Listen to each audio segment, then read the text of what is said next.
Hello students. तो आज हम करने जा रहे हैं बीपीटी थ्योरम के बेस्ड कुछ सम। ठीक है, बीपीटी थ्योरम हमारी हो चुकी है, उसके बेस्ड जो 6.2 एक्सरसाइज का सम है वो करने जा रहे हैं। तो पहले हम करने जा रहे हैं क्वेश्चन नंबर 4। ठीक है, इसमें बहुत बच्चे कंफ्यूज होते हैं, तो स्टार्ट करते हैं। क्या बोला है इन फिगर, यानी कि आपको फिगर गिवन है Q R upon Q S. Q R हो गया ये वाला, क्यू आर अपॉन दे रखा है क्यू एस, यानी कि इतना। Q R upon Q S equal है Q T. Q T Q T आ जाएगा ये पूरा upon P R. P R अब यहां पे आपका ये है। तो अगर हमें दो ट्रायंगल सिमिलर करने हैं तो उनकी कॉरस्पॉन्डिंग साइड की रेशियो इक्वल होनी चाहिए। अब यहाँ पे क्या है, Q R upon Q S, ये तो ठीक है, लेकिन इधर अगर क्यू टी लिए तो क्यू पी होना चाहिए था, यही था। अगर ये हो जाए तो हमारा जो ट्रायंगल हमें सिमिलर करने हैं वो इजीली कर लेंगे। ठीक है, अब हमारा यही मोटिव है। सबसे पहले हम इसका गिवन तो ये आ जाएगा, और टू प्रूव ये है। ठीक है, कोई कंस्ट्रक्शन नहीं है, प्रूफ पे चलते हैं सीधा।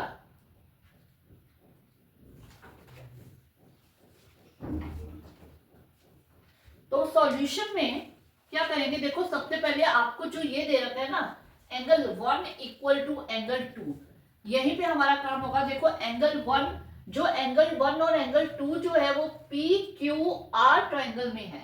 ठीक है, in triangle P Q R angle 1 angle 2 के इक्वल।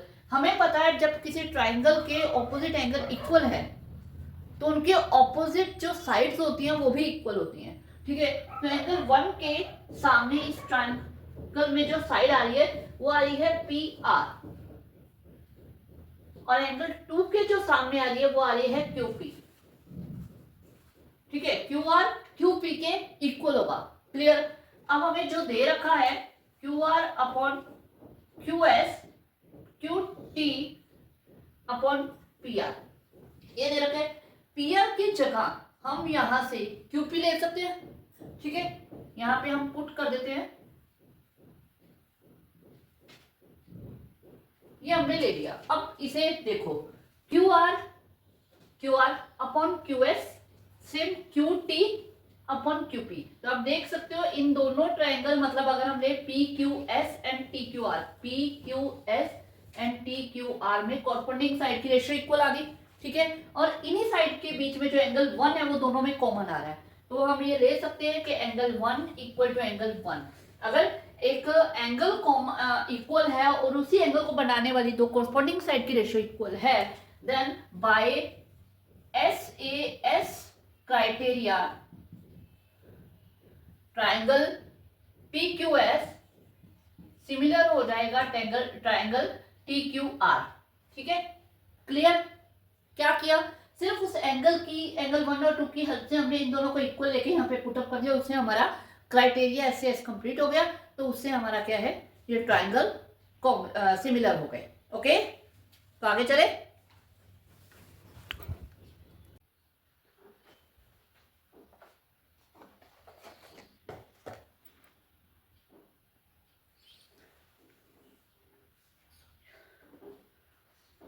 तो ये रहा 6.3 का, अभी हमने एक सम किया, अभी हम कर रहे हैं 6.3 का 13 सम। ठीक है, ये भी सम देखकर बच्चों को लगता है कि ये कैसे सॉल्व होगा, बहुत इजी है, बहुत सिंपल सम है। तो क्या करना है इसमें, सबसे पहले हम पढ़ते हैं D is a point on the side BC, यानी इस BC साइड के ऊपर एक पॉइंट है of a triangle such that, मतलब यहाँ पे ये एक पॉइंट है D सच दैट ADC, यानी कि A और D को हम ज्वाइन, सॉरी A और D को हमें करना है ज्वाइन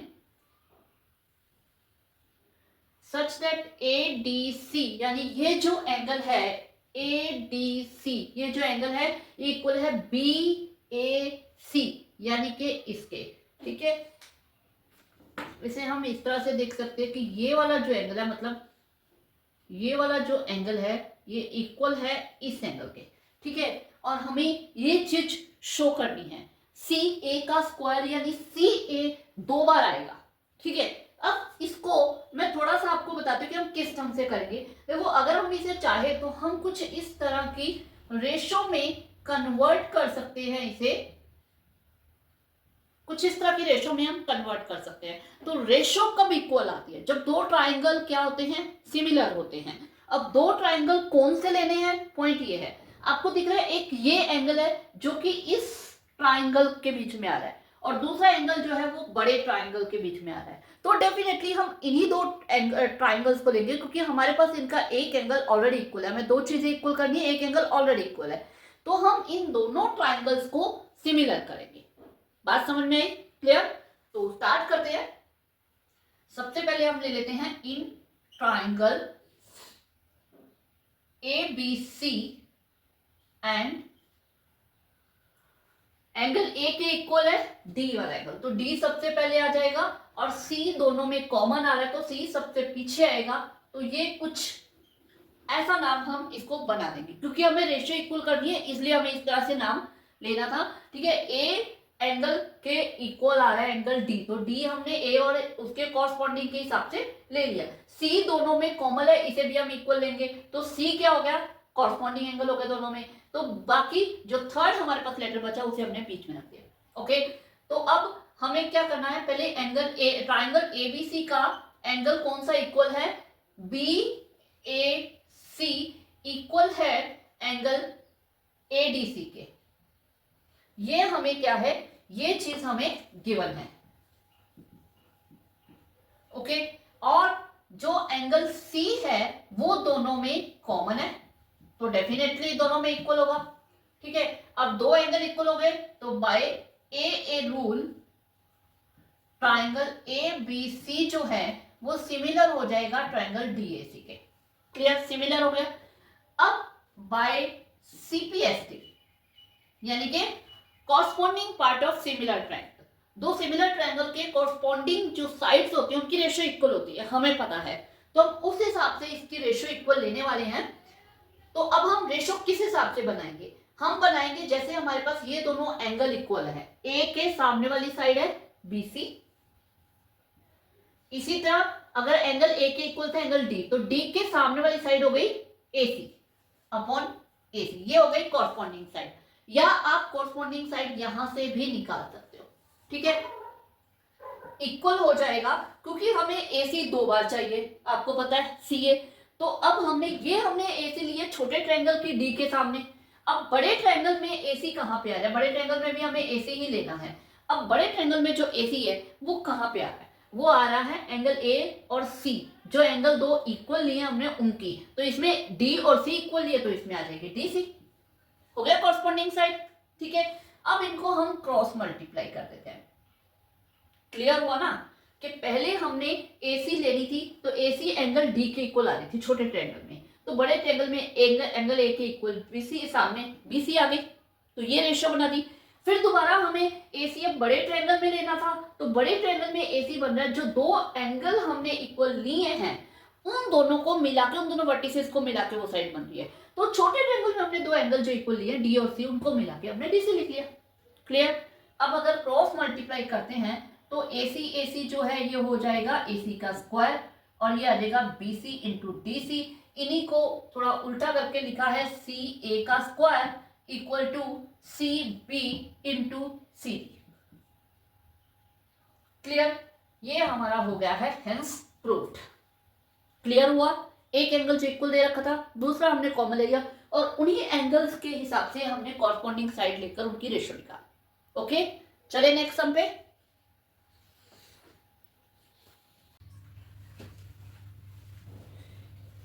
तो हम कर रहे हैं ये थर्ड सम, मतलब 6.3 का ये 16th सम है, लास्ट।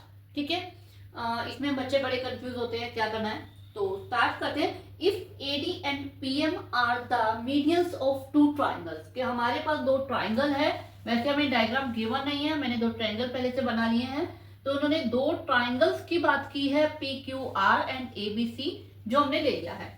तो उनके दो मीडियंस हैं। मीडियन किस तरह से होते हैं? वही हम जिस वर्टेक्स से लेते हैं, सामने वाले को इक्वल पार्ट्स में बांटते हैं। ये AD हमारे पास है, तो यानी कि ये दोनों इक्वल हो जाएंगे। ठीक है, B D and D C. Same P M हमें लेना है, तो ये हमारे पास यानी कि क्यू एम एंड जो एम आ रहा है ये हमारे पास इक्वल हो जाएगा। ठीक है, तो ये दोनों मीडियन है और ये दोनों ट्राइंगल यानी A B C and P Q R ये हमें सिमिलर दे रखे हैं। तो अब सिंपल सी बात है कि अगर A B C triangle A B C similar है ट्राइंगल पी क्यू आर के, ये हमें गिवन है, तो अगर ये ट्राइंगल सिमिलर हो जाते हैं, दो ट्राइंगल सिमिलर होते हैं, तो क्या होता है उनके कॉरस्पॉन्डिंग एंगल इक्वल होते हैं और कॉरस्पॉन्डिंग साइड की रेशियो इक्वल होती है। तो ये चीज हम यहाँ पे पहले ले लेते हैं, एंगल ए इक्वल होगा एंगल पी के, एंगल क्यू एंगल बी के, सॉरी पहले हमने एबीसी लिया तो उसका पहले लिखेंगे, हमेशा ध्यान रखो ये रूल होता है, जो आपने पहले लिया उसका जो भी पार्ट आप ले रहे हो वो पहले लिखोगे, जो बाद में लिया उसका बाद। इसी तरह एंगल सी इक्वल आ जाएगा एंगल आर के। अब कोरस्पॉन्डिंग साइड की ratio A B P Q equal आ जाएगी B C Q R, equal आ जाएगी A C and P R. ये मैंने एक अपने वीडियो में बताया था कि किस तरह से आप देख सकते हो दो ट्राइंगल के नेम से आप कैसे फाइंड आउट कर सकते हो कॉरस्पॉन्डिंग साइड कौन सी है और कॉरस्पॉन्डिंग एंगल कौन सी है। तो वो उसी तरह से मैंने लिया है। ठीक है, A B upon P Q, A C upon P R and B C upon Q R. ठीक है, ये मैंने ले लिया है। अब हमें प्रूफ जो करना है, हमें प्रूफ करना है A B upon P Q जो कि हमारे पास है वो इक्वल टू करना है A D and P M. अब क्या कि हमें पता है कि हमारा ए बी सी और पी क्यू आर हमें सिमिलर दे रखा है। ये जो A D upon P M है ये कैसे, इनकी रेशो कैसे इक्वल होगी?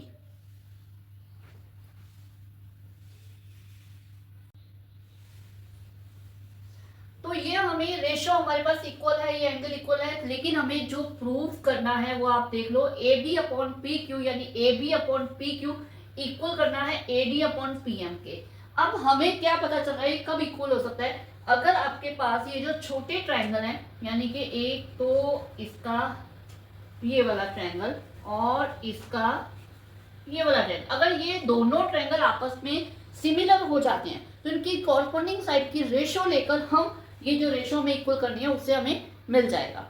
ठीक है, मतलब हमारा टास्क क्या है, इन दोनों ट्राइंगल्स को सिमिलर करना। अब सिमिलर करने के लिए क्या चाहिए होता है, हमारे जो रूल्स है उसके अकॉर्डिंग या तो तीनों साइड की रेशो हो या तीनों एंगल इक्वल हो या एक एंगल और उसकी साइड वाली दो साइड की रेशो इक्वल हो, ऐसे रूल होते हैं।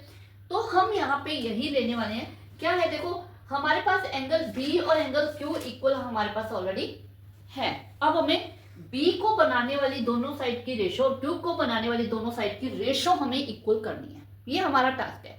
तो हम यही करते हैं। हमारे पास यहाँ पे पहले हम ले लेते हैं ट्राइंगल। पहले हम क्या करते हैं, ये जो हमारे पास ये दे रखा है इसमें A B upon P Q, क्योंकि हमें एज इट इज चाहिए तो हम एज इट इज ले लेते हैं। अगर हमें इस ट्राइंगल को इसके इक्वल करना है तो पूरी एज इट इज, लेकिन जो बी सी और क्यू आर है इसे हमें हाफ करना है। हमें पता है ये मीडियन है, मिड पॉइंट पे आ रहा है, तो अगर हम इसे ऊपर नीचे हाफ से मल्टीप्लाई कर दें तो हमने कुछ अलग थोड़ी किया, ऊपर नीचे हाफ से कर दिया।